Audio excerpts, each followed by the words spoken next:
Hello guys, good morning. Hi. Good morning. Did you have a nice rest?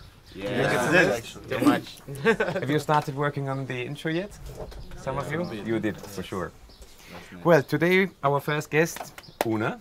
I'm sure you know him, Spanish legend, who made like a really good career in the last couple of years. And I thought it is good to get his like perspective of developing his career, such as it did in the last years, and it took you like a lot of effort too, right? Yeah. And I hope, of course, you have some questions prepared. If not, please think of. And here we have another topic that we're going to cover a bit later. So can you introduce yourself and maybe like tell your story, how you started and how it, what efforts it took you to succeed until today? Yeah, really, I started to connect with the music when I was 4 years old. I started to play the piano. I'm a pianist, and I was studying piano till I was 23 years old. Wow. So a long way. Yeah. I started to work with the electronic music when I was 15, and trying to develop some different sound. I fell in love with electronic music thanks to guys like Jean-Michel Jarre or Laurent Garnier. I'm a huge fan of Laurent Garnier, you know. It's my top one. So I started to develop my electronic career when I was 15. But the thing is, I was focused on the success, you know, trying to do or trying to find the right way, trying to listen, think about what kind of music I have to do, what I have to do to arrive to the success way, and what the other artists are doing, what kind of music are doing the top artists, what kind of music are on tops, Analyzing. these kind of things. Yeah. And at the end, I saw was the wrong way. Okay. You know, I had an accident 5 years ago, and I spent 5 days at the hospital, super bad.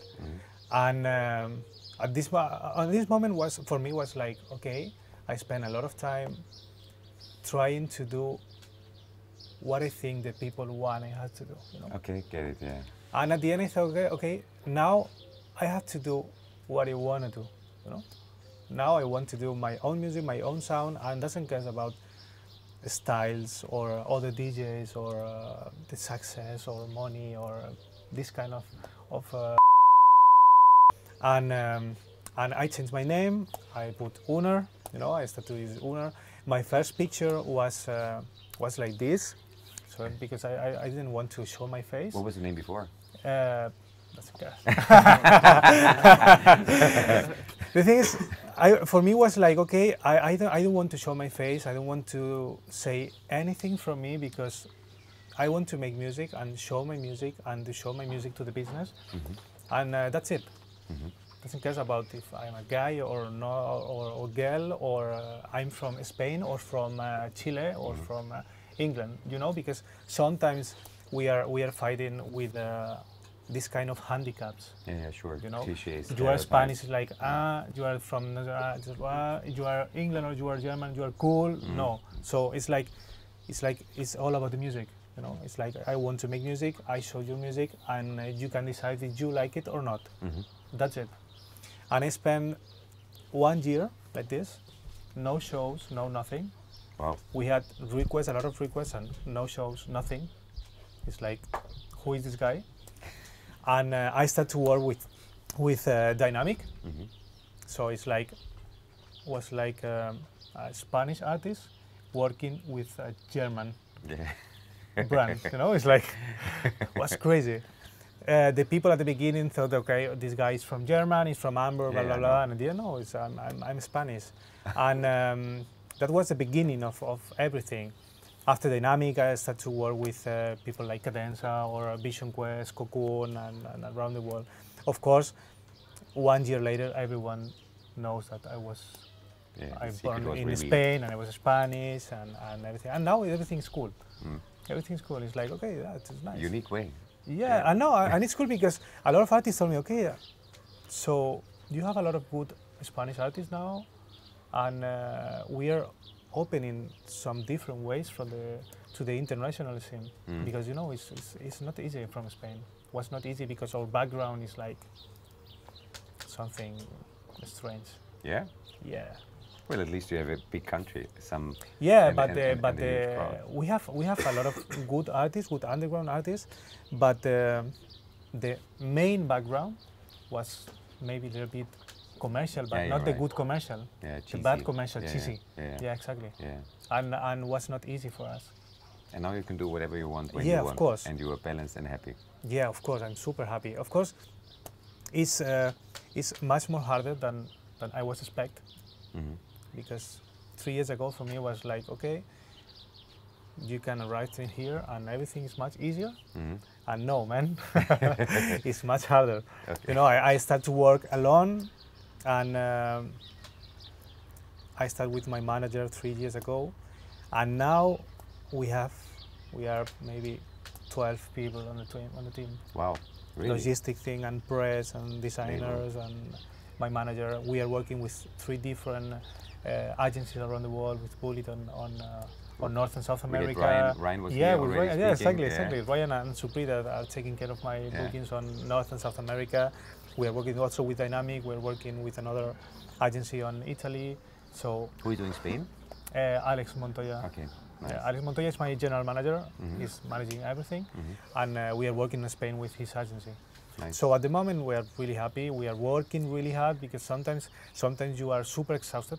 Mhm. You know, maybe last weekend I played 4 gigs in 2 days, and at the end you're arriving home like this, like you're arriving home is like, oh, tomorrow I have to travel again. Like, oh, come on.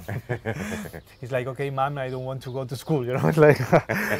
But at the end, it's really good because, man, you're playing music. You are completely exhausted or tired or sad or something like that. But you arrive at the DJ booth, you play the first track, and it's like, Happy. that's it. You can play 8 hours. You are full of energy. But at the end, when you put the stop one, it's like, oh, Falling come down. on, go home again. Like you want to cry, like, oh, come on, I'm tired. But it's really cool, man. At the end, Cool. it's a beautiful life. Do you have any questions to his particular career, which maybe can help you? Okay, Kokua, your track Kokua became such like a hit, underground hit. Is this track has changed your life in a way? Yeah, of And- course. It's like everything changed after my first release on Cadenza, like Cocoa and Palene. Everything changed, everything. The gigs, the fees, requests from interviews, everything was it's completely different since this release on Cadenza. Of course, the success is not just one thing. You know, it's like every point and every step you are doing Leads to another, is the way to the success, you know. But sometimes you have some special bright point, you know. Did you know that And- this is the hit release for you? That this is going to be the important one when Was once you did the track? it was the most popular release Okay. for the people, but my Vision Quest, my first release on Vision Quest was the most popular release inside the scene. Okay.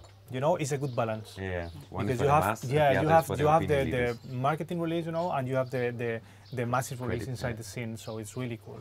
And I released on Cadenza de Cocoa and Palene on January 2000. I can't remember, 3 years ago. Mhm. I think. 11. I think so. Yeah, I think it was 3 Okay. years ago. And 6 months later, I released my Vision Quest. So it was really nice. Perfect It was a timing. super year for me Yeah. with these 2 releases. When you get to the point that you think, okay, I need a manager, things are starting to take shape. Because I think there must be so many good managers out there. How do you decide, I will go with this or I will go with this? How do you At choose? the end, with the find thing each with other. the thing with Alex Montoya, with my manager, was we have a common friend in the middle, and I spoke with my friend and I say, okay, maybe I think I need someone to help me, not a manager. It's someone to help me because I want to focus my time on my studio work and my gigs. That's it. I don't want to spend 24 hours every day, like, okay, Email, social interview, emails, requests, pictures, and blah, blah, and these kind of things, you know, because at the end, you have to focus on your music, because it's the most important thing on your career. And I meet Alex, and was really nice because I just sang my release on Cadenza 1 month before the first meeting with Alex, and he started to work also with Cadenza at the same time. Was like, nice, that's really cool. And we left Cadenza at the same time as well, so that's good. I think the chemistry and personal relationship is very important. Yeah, of course. Find, For like, me, Alex at the moment is like my big brother. Yeah. You know, in Europe, I'm usually traveling alone because it's too easy. It's like in 3 hours by plane, you are on the other side of Europe, you know. But when I'm traveling to the States, we are doing long tours, like 3 weeks or a month or something like that. Alex is also coming with me, and it's tour manager. Yeah, it's super cool. It's super important because you need to be concentrate on your gigs and the music and try to rest and everything, and you have to take care about the flights, drivers, itineraries, and all these kind of things. It's completely crazy. Teamwork. Yeah, of course. It's you need it. At the end, you can see the point that you need to start to work with another guys, you know. And sometimes you are starting with your manager. At the end, it's like, okay, we need someone for the logistic things. At the end, it's like, some time ago, like, okay, and now we need someone to press things, and now we need something like, you know, at the end, the team is growing with you. But you can feel it, so at the end. Yeah, well, it's obvious if you have the Cadenza release and he started working there, then it's a no-brainer or easy decision. But if you're upcoming and you don't know this manager, he's more focused on this and he has this style of bookings, and how do you prepare for that? You can now see who he has as other artists, but well, should I squeeze in? Yeah. I think on your level, I think you need to look for people who believe in you, such as you do on your own, and those are willing to help you because they believe in your work. Exactly. And this will grow to a relationship that you support each other, and maybe he will be your future manager or assistant or label manager. That's how this relationship grows from the beginning naturally. And this is, I think, very essential because this is binding you together as well. So at the end, you can call to someone. It's like, okay, do you want to be my manager? Because it's like, no, you know. Yeah. At the end, you have to show who you are, and if you have something special for someone, this someone will call you and say, okay, guy, I like your style, I like your, and I trust on you. I love you, and I want to help you. And at the end, it's like it's like you have to be super connected with your team and with your manager and everything. It's like you have to put your energy and your effort on your manager and your manager on you. So it's like just one person. Like at the end, married. I say always, Uner is not me. It's me and the rest of the people who's working with me, because I can do everything, and I don't want to do everything. So I want to play music and make my music on the studio. So I need all these kind of people that they are taking care of everything for me, and not just about the work and the music. It's like on Monday, it's like calling you, hey, you are right, you are tired, you need to sleep, you need a holiday. My manager is like, it's not okay, gigs and no. It's like, okay, let's plan this year. You need 2 weeks to relax. You need 1 week to stay at home with your wife. You need to stay 2 days at home after the tour on the States. You need to go to the gym. You need to swim. You need to blah blah blah everything. He's managing everything, because at the end we are focused on playing music and making music. It's like, okay, 30 gigs in a month. Okay, it's okay. No, it's not okay, man. It's not good. It's not good for your health, because at the end you are destroyed, and your capacity on your brain is like this. So your manager is the person who's like, okay, let's make a plan. You can fly to the States 3 times in a month and back to Europe. Let's plan it. Okay, let's fly to the States and stay here a month and back to Europe. And on summer, let's fix everything around Europe because it's Ibiza here. Let's make a plan about the summer festivals, and let's back to the States on November. So the manager is the working manager is something like that to start to manage your career and your private life at the end. Do you find it hard? Yeah, now you got all these people around you, but do you find it hard to get the right balance between the creative part of music and the business? Because in the end, you have to make money to to be able to live. Yeah, I think it's not easier, but for me was like I love the music and I doesn't care about anything, you know, like doesn't care about the business. No. That's why I have my manager, because he's always thinking about what I have to do and what's the next step. You know, I want to focus on my music and my sound and my gigs, and that's it, because it's too stressful for me. You know, if you need to find the balance between your artist life and your private life, it's super difficult. So you have to spend a lot of time on these kind of things, because you have family, you have friends, you have everything, and you have to try to balance all these kind of things. If you have to think on your family, your music, and the business, it's three different things. Yeah. You know, at the end, you have to try to find this kind of balance, and that's why this kind of people is really important for me, because they are taking care of this kind of things for me. It's like, okay, we have to do these things. It's like, okay, that's right. The thing is that they are trying to collect a lot of things, and they put on the table, and they say, okay, we have this option, this option, this option, this one, and I say, okay, I want this one, and this one. So it's much easier to decide and to think on the business, because at the end they are thinking about the whole business, and you are thinking just in 2 or 3 different points, because they can show you everything on the table. Because of your pretty busy schedule, when do you have a time to listen to the new releases, and how do you get them? I'm just wondering. So you have to choose, eat or sleep, or work or sleep, you know?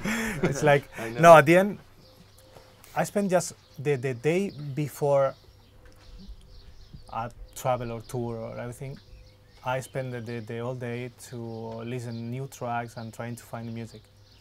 If I'm traveling on Friday, on Thursday, I'm focused on the new music. And for my studio work, I was working on my studio before 3 years ago every day, but now I have my laptop. I have everything on my laptop, and I'm working doing the travel. So at the end, you are arriving at the hotel, and you put your headphones, and you are checking your promos or checking the new music and trying to work on new edits and everything. So at the end, you are working Constantly. a lot of hours at the plane. It's like everywhere. At the backstage, you have a lot of different points of time to find the moment to, okay, I need to check my email, or I need to check the new promos. I need to check everything. So at the end, it's like, for the people to be a DJ is like you are playing 2 or 3 hours and that's it. And no, I think that to be a DJ is the rest of the things. You know? Yeah. Traveling, no sleep, long 12 hours flight for 2 hours. Okay, you know, it's like. Do you prefer to produce music or to play it in, for example, space or Ushuaia? Both, I think. Yeah, because when I'm working in my studio on my music, it's like expression of yourself, you know. And when you are playing on a club, it's like you are bringing the vibe for the people, you know. Of course, you are expressing yourself as well, but the most important is the crowd, you know. They have to be happy, and they have to feel something different with you. So it's a different way when you are in the studio. But it's really cool for me to try it. Before He was worse. Okay. Sorry. Sorry. Do you Don't forget need to buy music? Are you getting enough promos, unreleased promos to play? I buy a lot of music. Uh, Yeah, of course, but not on the tops, you know. yeah, I understand. So I you don't can like. I buy don't like. music, Yeah. don't download. Yeah, exactly. we had this already a couple of times. Yeah. So I love to spend my time to try to find a special track, you know, Yeah. and not just on one website, you know. Yeah, I Everything felt is that everywhere. known DJs are getting a lot of promos and released Yeah, promos. I had a lot of promos, But a lot of that is shit. but you have, A yeah, lot exactly. of that. You love that's shit, and you have the most important promos are from the biggest labels. But sometimes you can find something special from an unknown artist Yeah. or a small label. A small So label. you have to and find it's, it. You have to find it because you have a thousand of amazing artists around the world. Yeah. Okay, thanks. He was fast. Sorry. You're a producer. After you finish a track, you don't feel like you need to leave it a while before you play it because you are sick of it. You went through this track like thousands of times. You don't feel it like at the beginning anymore. I don't know. For me, when I'm working on a track, I'm trying to. My first step is think about what I want to do, right? and try to construct the track on my mind. Yeah. And I don't like to work on a track more than 2 days because sometimes it's too bored for you because you are listening everything again, and at the end it's like you need to focus on the objectivity, you know, and for that you need to work on a short time on something. And at the end it's like I can remember an interview from Laurent Garnier, and he said you can finish a track, you have to forget the track. It's like, okay, it's done, that's it, because you can do always every day different things on a track. So it's like for me it's like, okay, 2 days on a track, and I need to try to finish the track in 2 days. If it's not finished, it's like it's too much time. 2 days and a half. Do you play It's your like- own track a lot also? Eh? Do you play your own tracks a lot, or do you Yeah, sometimes yeah. get tired of Yeah, I play my tracks, but promote them. of course, yeah? when the people is asking about a lot of times, like, Yeah, play yeah. this, it's like, no, that's it, delayed, and But forget sometimes you need to forget promote this it track. as well. Yeah, with the cadenza, Yeah. the first cadenza relief was like this, like, oh, come on, no. You play the track and I play again. No, can I can play it again the same time, you know? Again. And at the end, the work in the studio is like when you are playing on a club. If you have 5 hours on a 5 hours gig, and in 1 hour you are not connected with the people, forget it. It's gone. At the studio, it's the same. If you are working on a track 2 weeks and you are not inside the track, forget it. It's because something Chemistry happens, doesn't work, something yeah. strange is happening, and it's not connected. It's not the vibe, it's not the feeling. You know? You're a great producer. Who are your favorite producers? Laurent Garnier is my favorite artist, not producer, artist, everything, of course. But I love a lot of electronic producers like Val or Eric, Maceo, Plex or Mytric, or these kind of guys. But at the end, I like to focus on a different kind of music, you know, because when you are working with electronic music, if you are listening electronic music every day, I think for me it's a wrong way, you know, because you are listening always the same. At the end, it's always the same. So I try to focus on different kind of music, more classical music like Ludovico, Naudi, or something like that, or electronic music, but different kind of electronic music like Jean-Michel Jarre or this kind of more eclectical guys. You know. You were talking about the strategic year. You didn't do any shows in order to let the music speak, and so you weren't just getting branded as a Southern Spain DJ. How do you see that? Because I believe that there are some artists that are really big in the south of Europe, and some are big in Berlin, UK. What is that thing going on there? Is it a different vibe in the south, or? Yeah, of course. It's completely different. It's a different vibe if you are traveling to the north of Europe or the south of Europe or South America or North America. Everything is completely different. The thing is, the difference between the scenes, I think, is the scenes like the German scene or the England scene. They have a really huge background, you know, and you need just to travel to these kind of countries. If you are traveling to German or to England or to New York, you can put a radio show and you can find a lot of amazing music, not just electronic music, a lot of amazing music. If you are traveling to Spain, you put a radio show and probably the 90% is, you know, you can listen the same track 3 years at the same radio station. It's like, okay, the new track, 3 years, the new track is the same track for 3 years. Really, it's true. So that's the different thing between the scenes. But at the end, now it's getting better, or scene from Spain or the south of Europe or South America, of course, because we are really connected with South America. You know, because we have a lot of amazing artists. But at the end, it's because the new generation, they have a lot of different things on his mind, you know. It's not about the success or this kind of radio tracks and everything. They want to do real music at the end. That's why we are getting better and better every day. Are you making music as a ghost producer, and what do you think about that? I did it in the past, yeah. And now, no? I did, no. He wouldn't tell because no, because some years ago, when I was trying to do my own career, at the end you need money to pay your food and your house and everything. So you need to work. And for me it was okay. I have 2 options: to work 8 hours in an office and go home super tired and try to make music, or working for another artist and make a track, get money, and have 3 weeks just for me. And I did it. It's not my problem, it's his problem. Yeah. You know? They pay money, I make the track, and that's it. It's yours. Lucky guys.